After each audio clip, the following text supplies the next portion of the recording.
오늘은 바울의 고린도 사역이라는 제목으로 본문 말씀을 좀 살펴보겠습니다. 여러분, 인천 인구가 얼마나 되는지 아십니까? 약 300만 명 정도라고 합니다. 강화도 역시 인천에 속해 있기 때문에 지도상으로 보면 인천광역시의 면적이 상당히 넓다는 것을 확인할 수가 있죠. 그래서 저는 의문이 드는 거는 지도를 펼쳐보면 강화도가 인천이기 때문에 제 개인적인 생각에는 김포도 인천이 돼야 맞다고 생각이 드는데 또 김포는 경기도더라고요. 그래서 그런 부분들은 좀 의문이 들기는 합니다. 인천에는 대표적으로 두 개의 신도시가 있습니다. 하나는 송도 신도시이고 다른 하나는 청라 신도시입니다. 이 신도시라고 하는 것은 본래부터 있었던 도시가 아니라 새롭게 생긴 도시, 즉 역사와 전통을 가진 오래된 도시가 아니다라고 말하는 것이죠. 청라나 송도에 가보시면 도시가 깨끗하게 잘 정비되어 있습니다. 편의성도 구도심보다 좋은 부분이 많이 있다는 것을 금세 알 수가 있습니다. 거기서 목회를 하시는 분들 이야기를 들어보면 그곳에 사는 성도들의 생활 수준이 조금은 여유가 있는 분들 같다, 이제 그런 생각들을 하게 됩니다. 물론 다 그런 거는 아닐 겁니다. 서두에 제가 이런 말씀을 드리는 이유는 오늘 바울이 도착한 고린도가 그런 곳이었기 때문입니다. 고린도는 아덴과 같이 역사와 전통이 오래된 도시가 아니었습니다. 방금 말씀드린 신도시와 같은 신생 도시였습니다.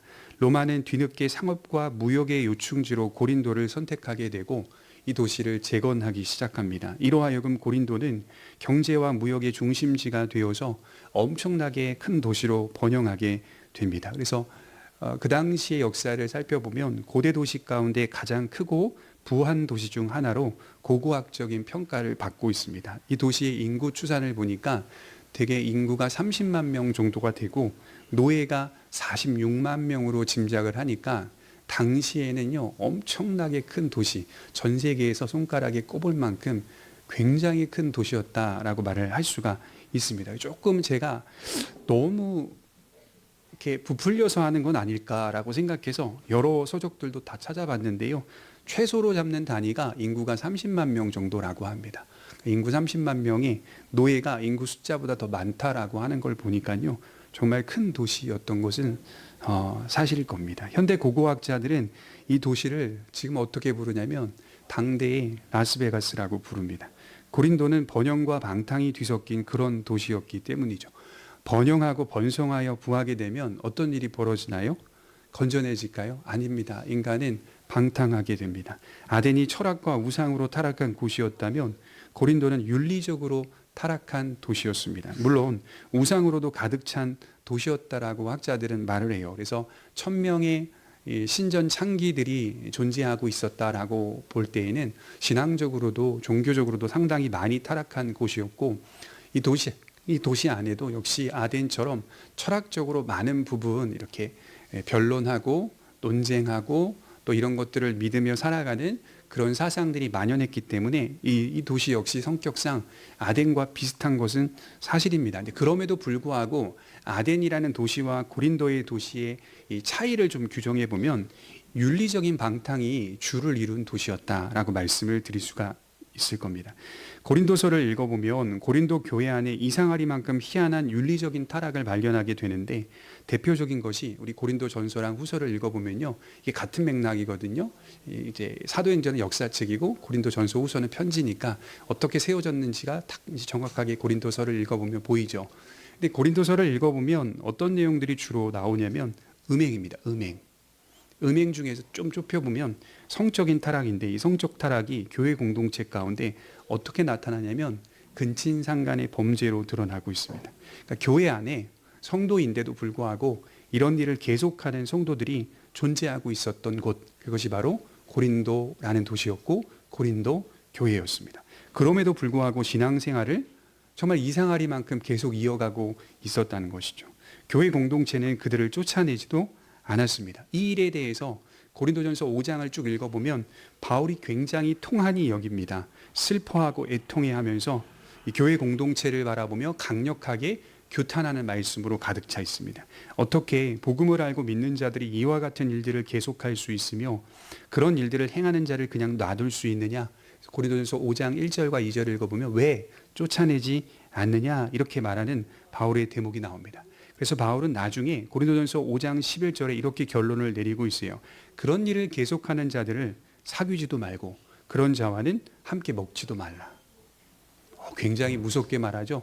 그런 일을 계속하면서 신앙생활을 하는 성도들 향하여 사귀지도 말고 그런 자와는 함께 먹지도 말라, 이렇게 말씀을 합니다.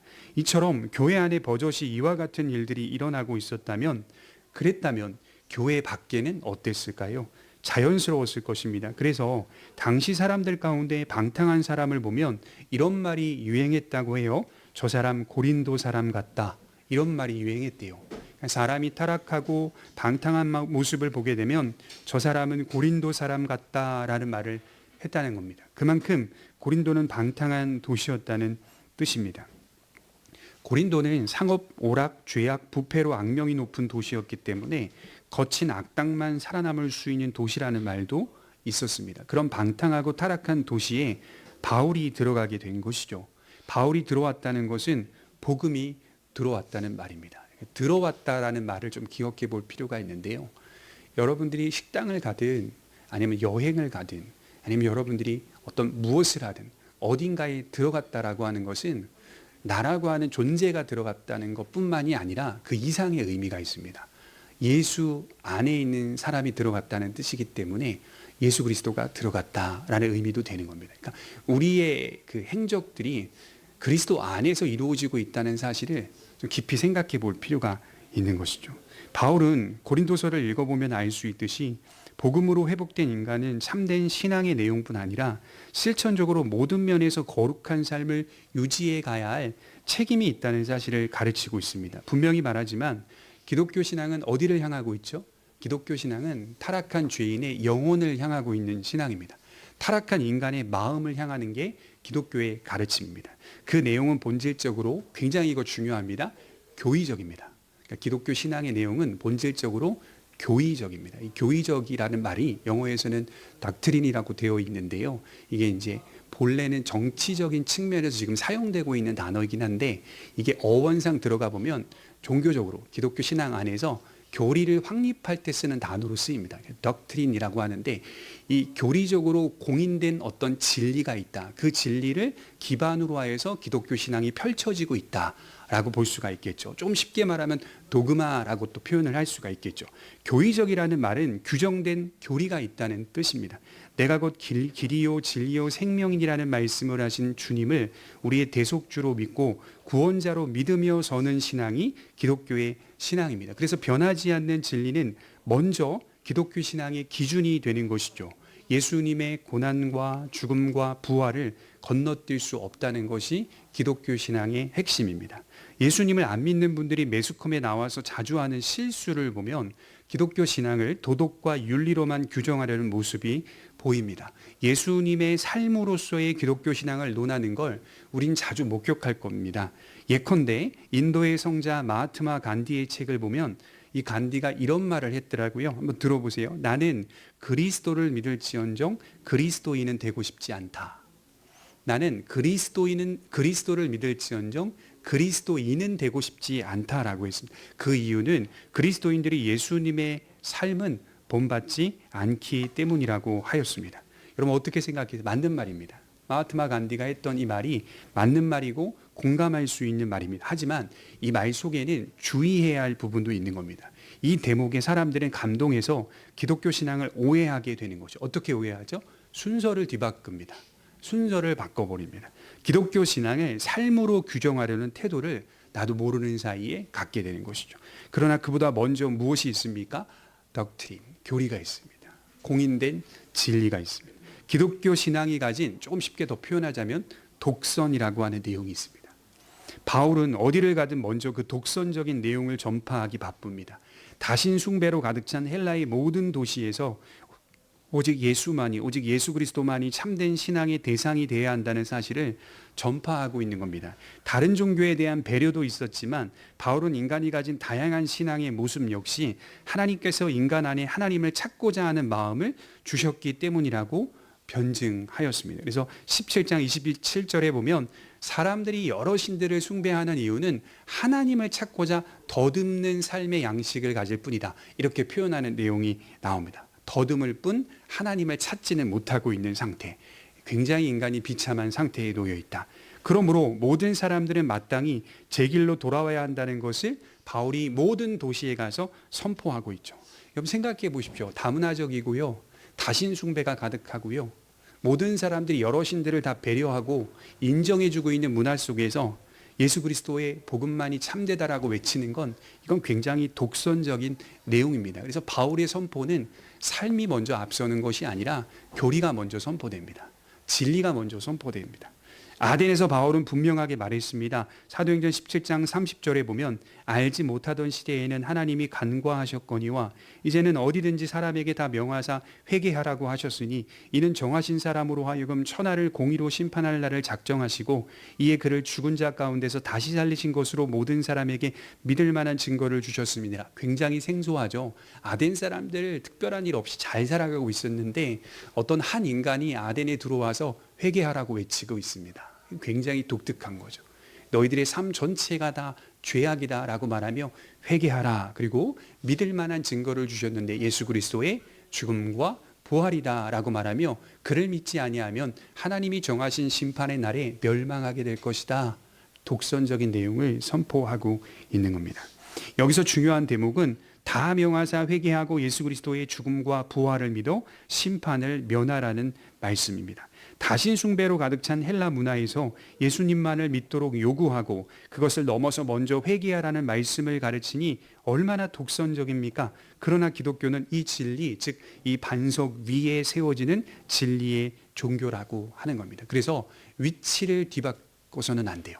살아가시면서 위치를 뒤바꾸지 마세요. 그리스도인의 삶이 잘 살아가야지 틀린 말은 아닙니다. 그러나 삶이 먼저 규정되는 게 아닙니다. 기독교 신앙은 예수 그리스도의 죽음과 부활이라고 하는 신앙의 진리, 교리가 먼저 규정이 되어야 하는 것이죠. 복음의 은혜를 받아 하나님과 화목하고 그것을 토대로 우리의 삶을 거룩하게 변화시켜 가야 한다는 것이죠. 쉽게 말해서 성령 안에서 회개의 심령을 가지고 예수 그리스도를 믿는 자는 합당한 열매를 맺는 삶으로 변화돼 간다는 것이 자연스럽습니다. 그래서 기독교 윤리는 윤리 자체를 규정하지 않고 언제나 그 윤리를 끌어내는, 그 거룩한 도덕과 삶을 이끌어내는 동력이 무엇인가에 초점을 맞추고 있습니다. 여러분 우리가 잘 아는 말씀 중에서 로마서 12장 2절에 보면 너희는 이 세대를 본받지 말고 오직 마음을 새롭게 함으로 변화를 받아 하나님의 선하시고 기뻐하시고 온전하신 뜻이 무엇인지 분별하도록 하라. 여러분 이 말씀이 선포되는 데 있어서 전제가 뭐냐면 우리의 몸을 드리는 예배자로 살라. 거기서 시작이 되는 거거든요. 너희 몸을 하나님이 기뻐하시는 거룩한 산 제사로 드리라 라고 한 다음에 나오는 것이 너희는 이 세대를 본받지 말고 이렇게 말씀이 이어지고 있거든요. 그러니까 공동체로 모여서 오늘 주일날 공동체로 모여 예수 그리스도의 몸이 되고, 그죠? 이게 진리입니다. 교리입니다. 그리고 일상으로 흩어져 하나님의 나라가 된다. 이게 기독교 진리입니다. 공동체로 모이는 일을 빼고 일상으로 흩어져 하나님의 나라로서의 삶을 규정하는 게 아니라 공동체로 모여 예수 그리스도의 몸이 되고 신앙의 고백을 한다는 말이거든요. 그리고 일상으로 흩어져 하나님의 나라가 된다. 움직이는 하나님의 나라가 된다. 이게 기독교 신앙의 중요한 진리라고 하는 것이죠.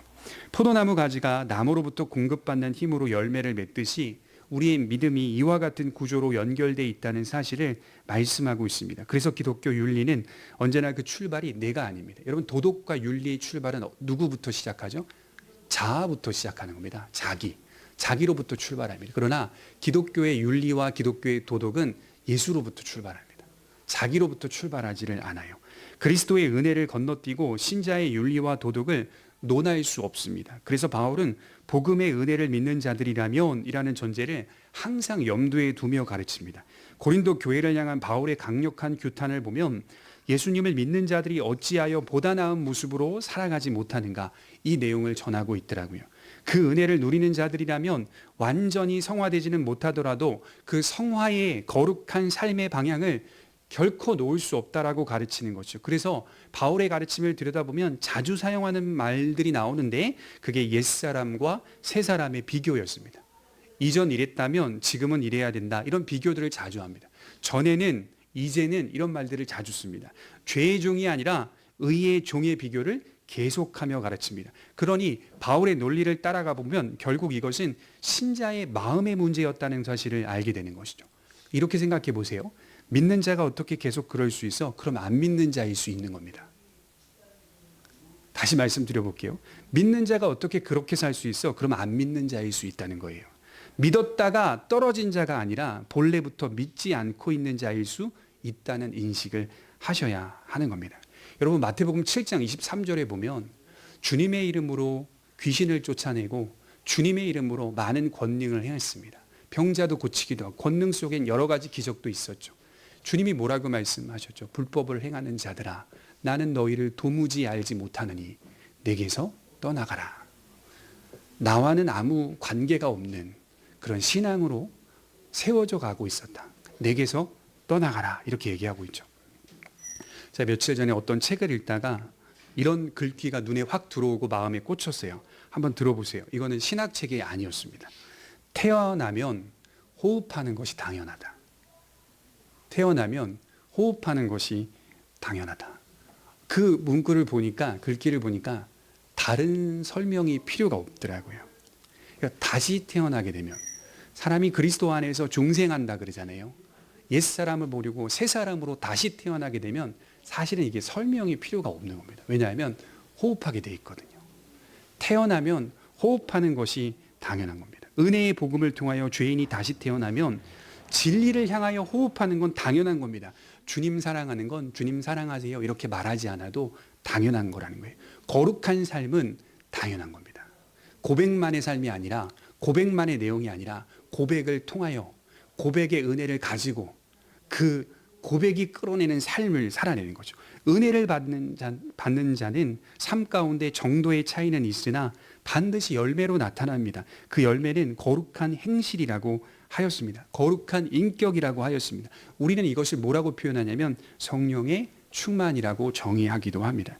그래서 우리는 기독교 신앙이 기독교 윤리와 연결되어 있다는 사실을 잊지 않아야 하고, 우리가 받은 은혜는 반드시 우리의 인격으로 승화돼서 윤리적인 열매를 맺어가야 할 책임이 있습니다. 여기에 바르게 사는 것 이상의 의미가 있다는 사실을 기억하셔야 돼요. 기독교 윤리는 무엇이든지 하나님 앞에서의 관점을 가지고 있습니다. 올바르거나 잘못된 것을 세상의 판단과 기준으로 정의하지 않고 하나님의 말씀의 기준으로 정의하는 겁니다. 여러분, 종교개혁자 마틴 루터가 이 부분을 상당히 잘 정리한 가르침이 있어요.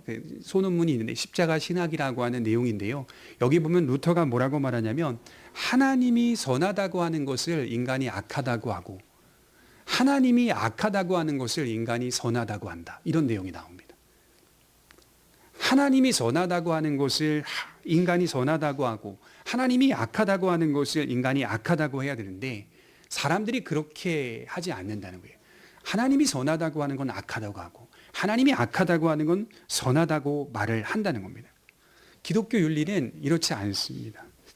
성경이 죄라고 하는 것은 한치의 망설임 없이 그건 죄가 되는 겁니다. 시대와 문화가 달라졌으니 그런 사상과 사람들의 문화들을 건전하게 받아들일 수 있다라고 생각해서는 안 돼요. 그럼 어떤 곳이 되냐면 고린도가 되는 겁니다. 그러면 고린도 도시가 되는 겁니다. 그중에 십계명은 기독교 윤리의 핵심 중의 핵심인데 우리의 기준은 십계명대로 살아가려고 노력하는 겁니다. 십계명만 바르게 이해하고 붙잡으면 삶의 방향이 보여요. 무엇이 올바르고 무엇이 잘못된 것인지가 보입니다. 우리는 망설임 없이 그것이 윤리이고 그것이 도덕이라는 것을 강조하는 사람들인 것이죠. 인간이 만들어 놓은 윤리와 도덕 체계가 아니라 하나님께서 시내산에서 인간에게 주신 삶의 지침들을 마음에 새기고 실천하며 살아가는 것, 그게 기독교의 윤리죠. 그래서 신자의 윤리는 세상 사람들의 윤리적 관점과는 너무나 많이 다릅니다. 타락한 고린도에서는 간음이나 음행이 결코 죄가 아니었어요. 여러분, 굉장히 생소했다고요. 고린도에서 바울이 음행이라는 단어를 막 쓰거든요. 이 단어가 고린도에 사는 시민들 입장에서는 생소했다니까요. 왜냐하면 음행이라는 단어를 제대로 들어본 적이 없거든요. 부인이 있어도 남편이 있어도 여러 남녀들을 사귀는 건 고린도라는 도시 안에서 결코 큰 문제가 아니었어요. 음행이라는 단어도 고린도 사람들에게는 굉장히 이해하기 어려운 단어였습니다. 그런데 바울은 그것을 음행이라고 말하고 그것은 하나님 앞에서 강력한 죄악이다라고 규탄을 하는 것이죠. 어떤 것을 지키고 지키지 않는 권위가 어디서 나옵니까? 인간이 세운 사회적 통념이나 법에 있지 않고 하나님의 말씀에 있을 때 더 높은 차원의 윤리를 나타내는 신자로 드러나게 되는 겁니다. 여러분 생각해 보십시오. 사회에는 법이라는 게 있습니다. 시민법이라는 게 있습니다. 헌법이라는 게 있습니다. 법은 기준을 정해주는 최소한의 단위입니다. 그런데 그리스도인들은 법대로 사는 존재가 아니라 하나님의 말씀의 법대로 살기 때문에 그것을 초월합니다. 안 지킨다는 내용이 아니라 그보다 더 깊고 더 높은 정신을 가지고 살아갑니다. 인간 사회에 규정한 법보다, 인간이 만들어 놓은 어떤 정치 체제보다 훨씬 더 높고 깊은 신앙의 범주 속에서 살아가는 자들이 그리스도인이다라고 얘기하는 것이죠. 권위가 인간 세상에 만들어 놓은 법적 체계에 있는 것이 아니라 하나님의 말씀과 그분이 내신 하나님의 성경 안에 있기 때문에 우리는 그것을 가장 큰 권위로 여기면서 이 땅 가운데 기독교 윤리를 실천하며 사는 자들이죠.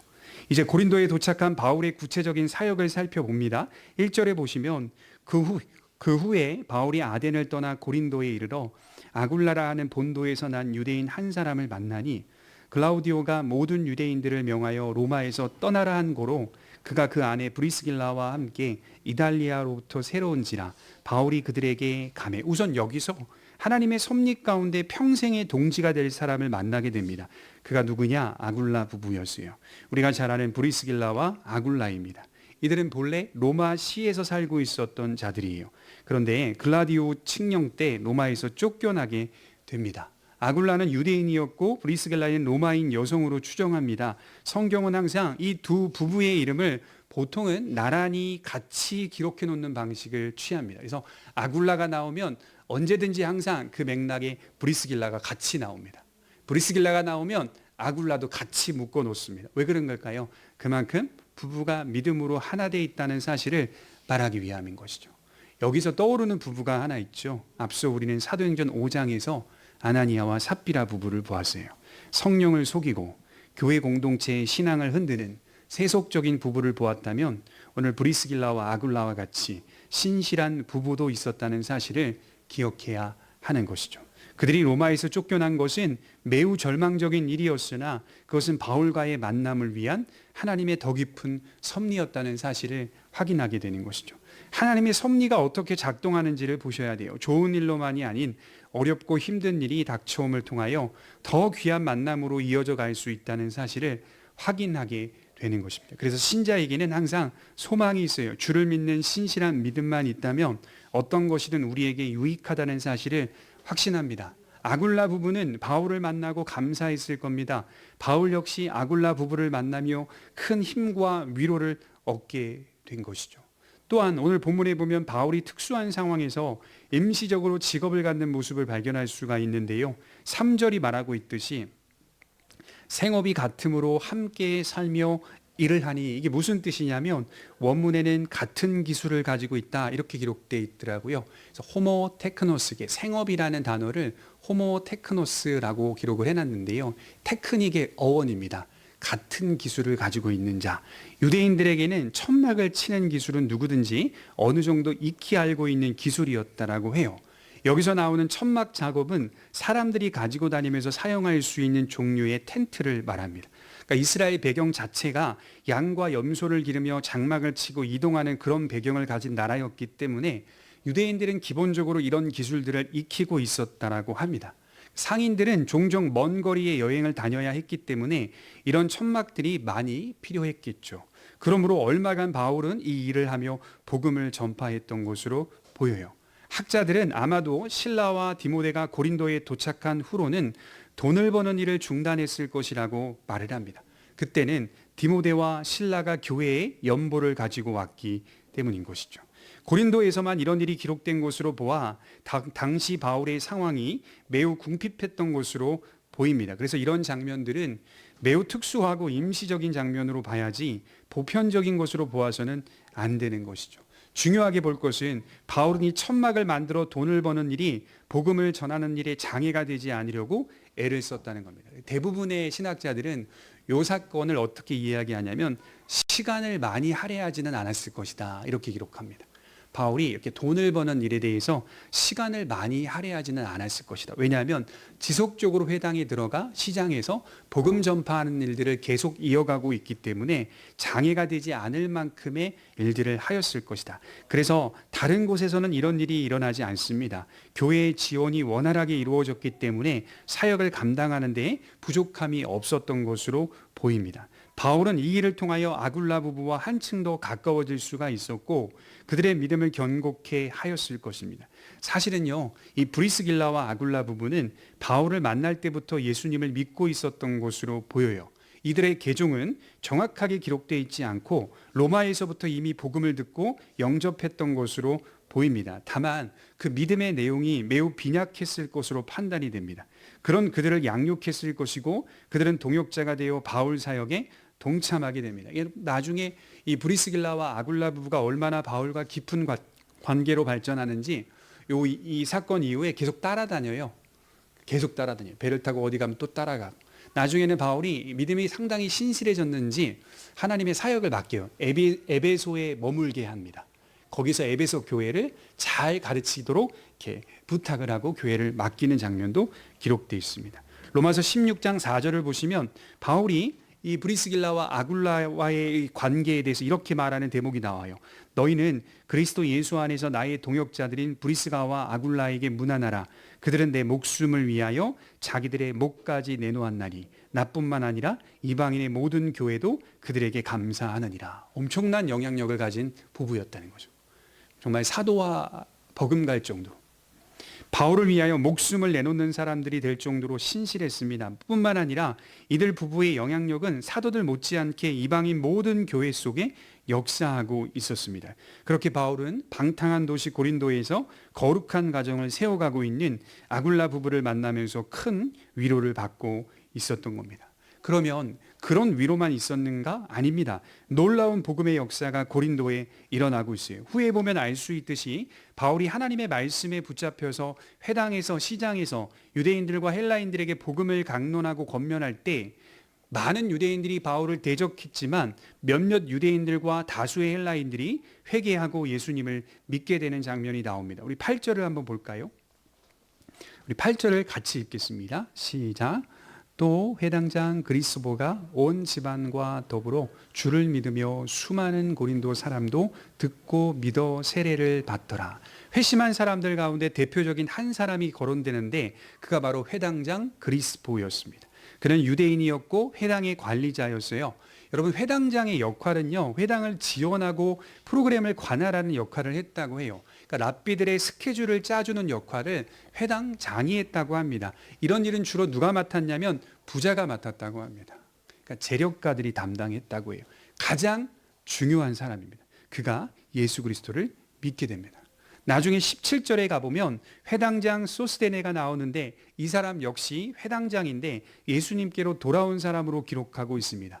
소스데네는 17절에 매 맞는 장면으로만 나오기 때문에 아니 목사님 그가 예수를 믿은 자라고 어떻게 말할 수 있습니까? 의문이 생길 수 있지만 고린도전서 1장 1절을 교차해서 읽어보면 이렇게 기록되어 있어요. 하나님의 뜻을 따라 그리스도 예수의 사도로 부르심을 받은 바울과 형제 소스데네는 이렇게 시작합니다. 그러니까 소스데네가 신자로 불리고 있다는 것이죠. 그러므로 그는 그리스보 다음으로 고린도라는 도시의 회당장이었는데 예수를 믿은 사람이었다라고 할 수가 있겠죠. 아주 중요한 인물들이 개종하게 된 겁니다. 또한 8절에 수많은 고린도 사람도 듣고 믿어 세례를 받더라 이렇게 기록되어 있어요. 여러분, 구약에 소돔이 있었다면 신약에는 고린도가 있었습니다. 구약에 소돔과 고모라가 있었다면 신약에는 고린도가 있었습니다. 방탕함의 극치입니다. 그런 도시에도 하나님의 정결한 백성들이 존재한다는 사실에 복음에는 능력이 있는 겁니다. 물론 극심한 반대도 있었어요. 얼마나 큰 핍박과 반대가 있었는지 바울이 고린도에 들어가서 사역을 할 첫 번째 시작점에 바울의 심경이 기록되어 있는 말씀을 발견하게 되는데 고린도전서 2장 3절에 보면 바울이 자기의 심경을 이렇게 표현하고 있어요. 내가 너희 가운데 거할 때에 약하고 두려워하고 심히 떨었노라. 바울이 고린도의 사역을 첫 번째로 시작할 때 약하고 두려워하고 심히 떨었노라. 바울은 고린도에서 복음을 전파할 때 그 심정을 이렇게 표현했습니다. 약하고 두려워하고 심히 떨었다. 내면적으로도 두려웠고 외면적으로 두려웠다는 사실입니다. 수많은 철학과 이론과 우상과 미신과 방탕의 온상 가운데 바울 역시 세상적으로 보면 대단한 학문과 지식을 두루 갖춘 자였지만 인간적으로 불안하고 두려운 건 별 수 없는 겁니다. 불안과 두려움은 별 수가 없는 거예요.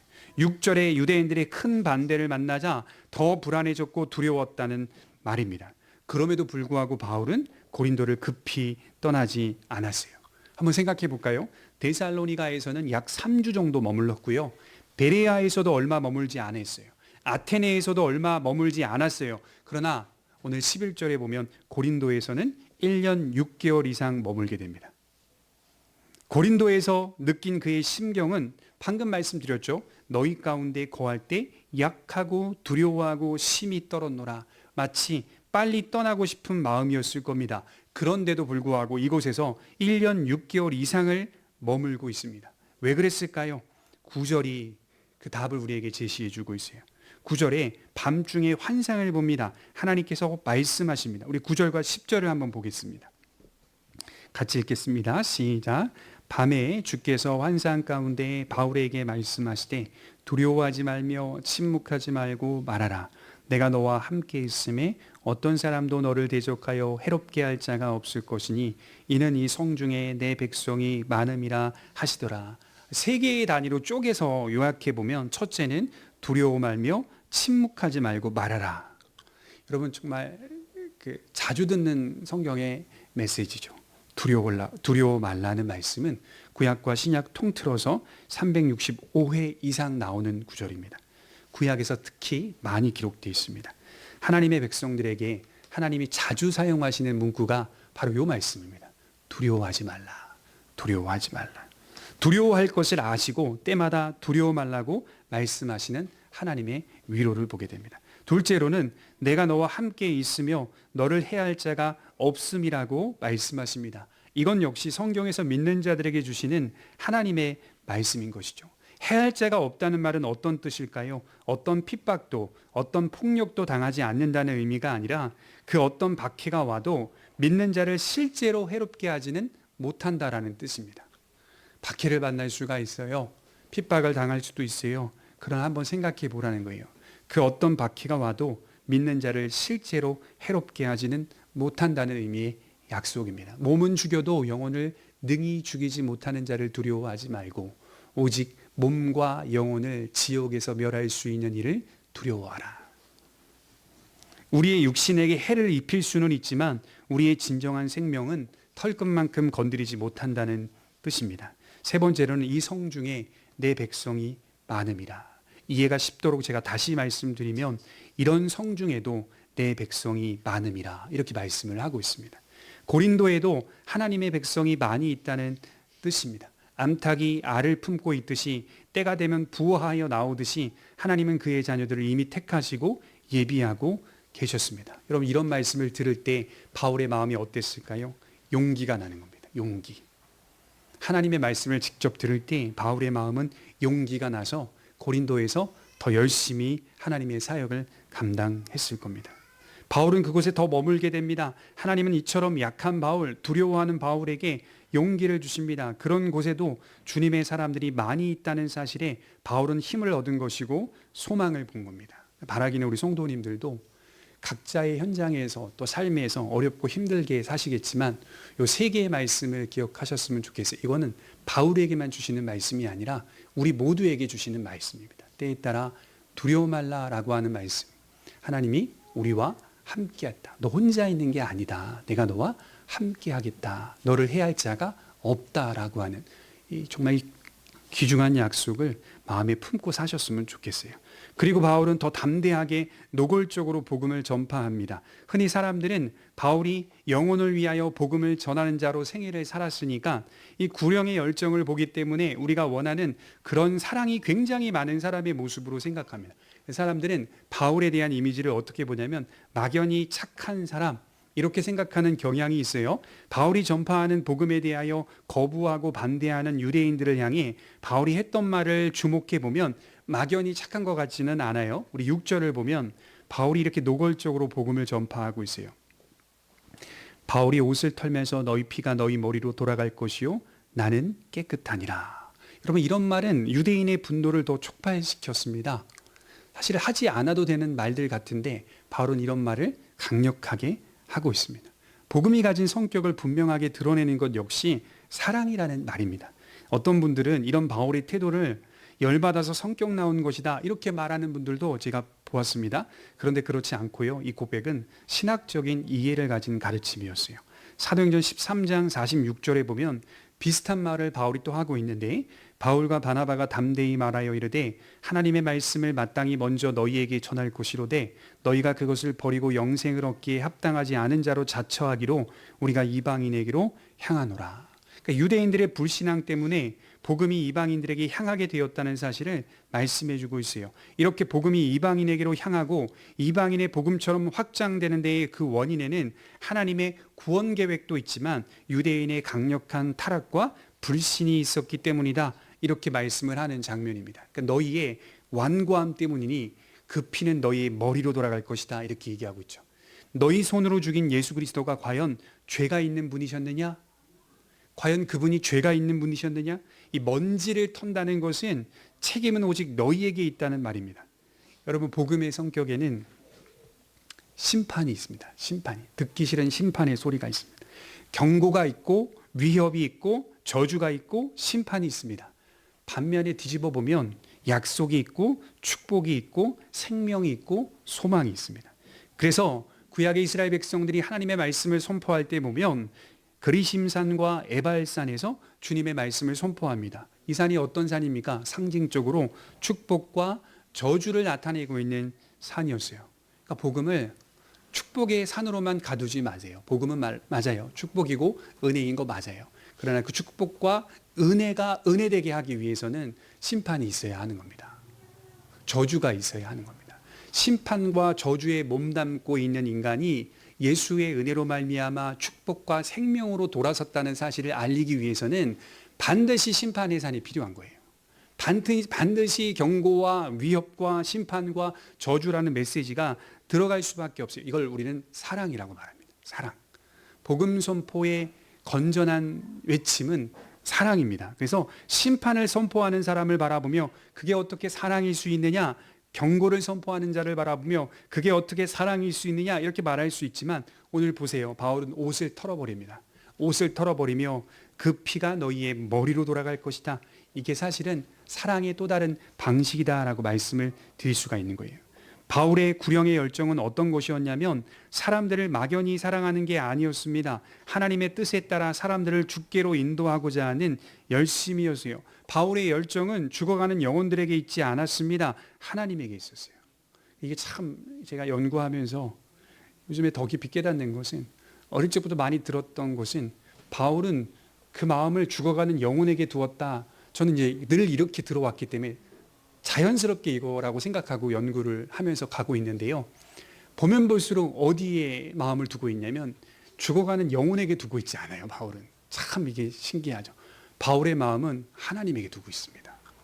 죽어가는 영혼에게 두는 것이 아니라 하나님에게 두고 있습니다. 그러니 방식도 하나님의 뜻에 따라 영혼을 주께로 인도하는 겁니다. 사랑이라는 것이 먼저 사람을 향하지 않는다는 거예요. 나 사랑해야지.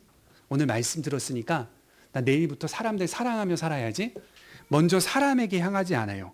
하나님을 사랑해야겠다. 이 마음을 먼저 갖게 됩니다. 하나님의 말씀을 들으면서 먼저 하나님을 사랑해야겠다.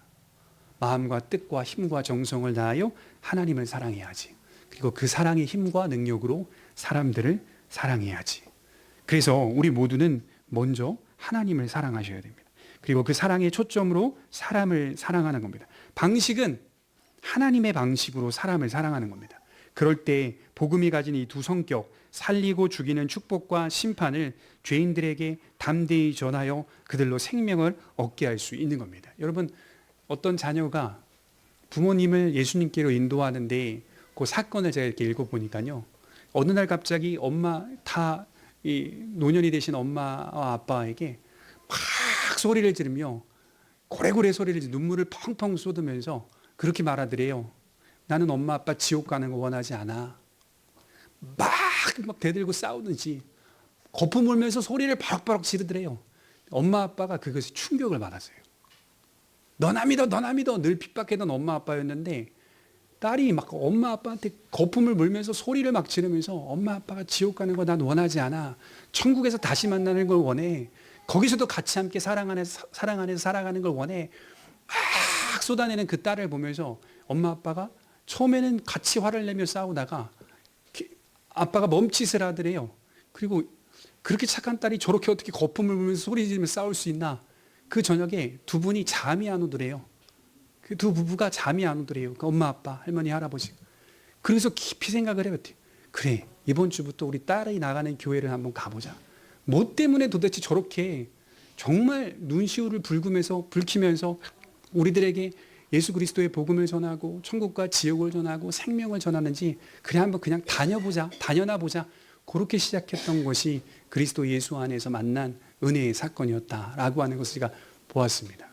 이렇게 충격을 받은 거죠. 부모님이 복음 때문에 충격받은 것이 아니라 복음 안에서 살고 있는 그 딸의 신앙의 고백을 들으면서 어떻게 내 딸이 저렇게 대들 수가 있냐라고 하는 그 충격 속에서 아주 큰 충격을 받으면서 잠을 못 자고 그리하여 교회를 생각해보고 예수 그리스도가 도대체 뭔데? 라는 것을 생각해보며 교회를 나오게 되었다라는 이야기를 들어보니까요. 이 한 생명 안에 역사하는 그리스도의 은혜가 이렇게 힘있고 능력이 있다라고 하는 사실을 깨닫게 되는 겁니다.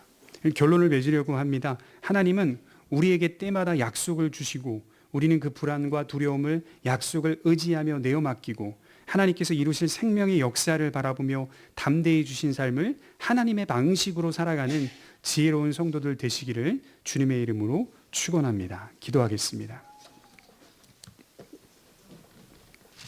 자비로우신 하나님